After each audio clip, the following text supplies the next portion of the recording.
Usa ka matahom nga kabuntagod mga kapaglaom. Atong hisgutan ni ining adlaw mao ang atong morning devotional nga naguluhan ang iyang dalan. Og ang atong teksto makita sa Lucas 24:17 nga nag-ingon. Og siya miingon kanila, usaba kining inyong gisultihan samtang na naglakaw kamo. Ang kinabuhi usa ka panaw ngadto sa nagkalalom nga pagsabot. Kaniadto samtang ako nag-agi sa masakit nga mga transition sa akong kinabuhi. Akong naamguhan nga ang labing taas nga panaw nga mahimo sa usa ka tawo pipila lamang ka pulgada ang gitas-on. Gikan sa ulo ngadto sa kasing-kasing ug kini kasagaran ang kasakit nga mabutyag kanato sa mas lalom nga mga panglantaw sa kamatuoran. Ilabi na mahitungod sa kabubuton sa Dios alang sa atong mga kinabuhi. Ang atong pagkadugmok adunay katuyuan. Ug kita dili mag-inusara ni ini nga panaw. Ang Dios mga kapaglaom adunay uban kanato. Nagdapit kanato sa pagpili sa iyang dalan imbes sa atoa.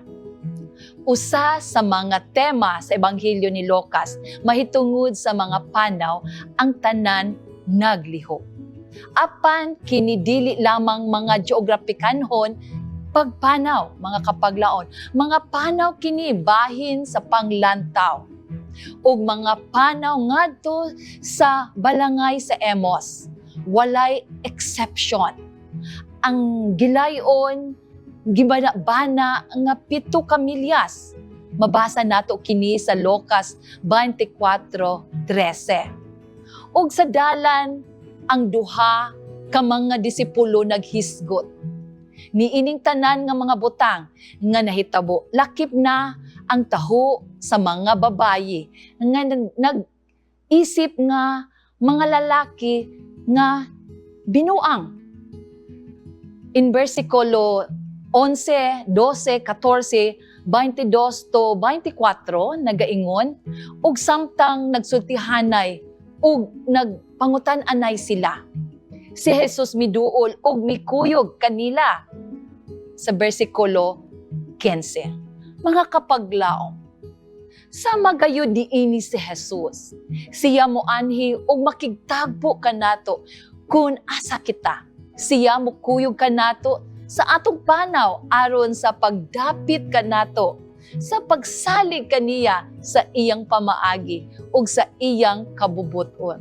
Sa mga ebanghelyo, ang pagkakita ug ang pagkabuta kasagaran nga gilangkit sa espirituhanong panabot o kakulangon niini mahitungod sa buluhaton ug pagkatawo ni Jesus. Niini nga kahimtang ang ilang mga mata wala nakaila kang Jesus kung basahon nato kini sa bersikulo 16. Usahay ang atong mga luha nagbabag sa atong paglantaw kang Jesus. Ug ang atong sayo nga mga panglantaw naglangan sa atong kalipay aron sa pagtabang kanila sa ilang panaw. Si Jesus nangutana kanila og usa ka pangutana. Ug siya adunay mga tubag. Unsa ba kining inyong gisultihan samtang naglakaw kamo? Kung basahon nato kini sa bersikulo 17. Mga kapaglaom, ang Dios nagpatalinghog sa diha nga kita musulti kaniya mahitungod sa atong kaugalingong hubad sa sugilanon. Dayon siya sa mahikugmaon ug maluluyon nga pamaagi nagdapit kanato sa pagsalig sa iyang dalan alang kanato. Dili sama sa ato. Siya nakakita sa tanang mga butang gikan sa langit nung panglantaw. Si Jesus bag-o lang namatay ug madaugon nga nabanhaw. Alang kanila, apan sila wala nakasabot ni ini mga kapaglaw. Siya naglantaw uban kanila sa ilang panaw sa pagsabot og dili siya mubiya kanato. Magaampo kita. Dalaygon nga amahan nga naka sa kalangitan.